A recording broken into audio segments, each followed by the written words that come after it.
من الشيطان الرجيم بسم الله الرحمن الرحيم كنتم خير أمة أخرجت للناس تأمرون بالمعروف وتنهون عن المنكر আজকে ভোলা 4 আসনের মজলুব নির্যাতিত জননেতা বিশিষ্ট আলেমী দ্বীন অধ্যক্ষ মুস্তফা কামালের সমর্থনে আজকের এই গণমিছিল উত্তর পরবর্তী সমাবেশে উপস্থিত সংগ্রামী তাওহীদি জনতা, আসসালামু আলাইকুম ওয়া রাহমাতুল্লাহি ওয়া বারাকাতুহু।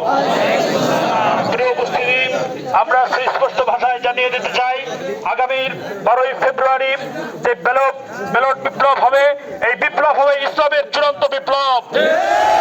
আগামী 12 তারিখ যে বিপ্লব হবে, এই বিপ্লব হবে এই বাংলাদেশের মানুষের মাঝে ন্যায় এবং ইনসাফ প্রতিষ্ঠা করার বিপ্লব। আমরা সুস্পষ্ট ভাষায় জানিয়ে দিতে চাই, যারা আমাদেরকে ভয় দেখায়, হত্যার হুমকি দেয়, তারা যেন আমাদের পূর্ববর্তী নেতাদের থেকে শিক্ষা গ্রহণ করে।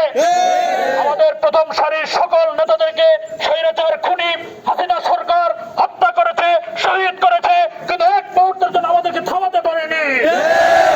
সেজন্য আমরা বলতে চাই, যারা আমাদের হত্যার হুমকি দেয়, খুনের হুমকি দেয়, কেন্দ্র দখলের হুমকি দেয়, তারা যেন তাদের নিজেদের বাড়ি থেকে মা বোনদের কাছ থেকে ক্ষমা চেয়ে কেন্দ্রে আসে।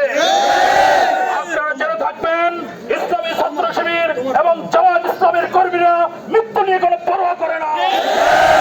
সুতরাং এই দেশে ন্যায় এবং ইনসাফ ভিত্তিক একটি সমাজ গঠন করতে হলে, চাঁদাবাদ মুক্ত একটি রাষ্ট্র গঠন করতে হলে, আগামী 12 তারিখ আপনারা সকলে মিলে বাংলাদেশ জামাত ইসলামের প্রার্থী মুস্তফা কামালকে বিজয়ী করুন ইনশাআল্লাহ। কবির ভাষায় বলতে চাই, আমাদের পতাকায় কালেমায়ে তৈয়বা, আমাদের বাণী কাউকে কোনোদিন থামতে দেয়নি, আমরাও থামবো না। আসসালামু আলাইকুম।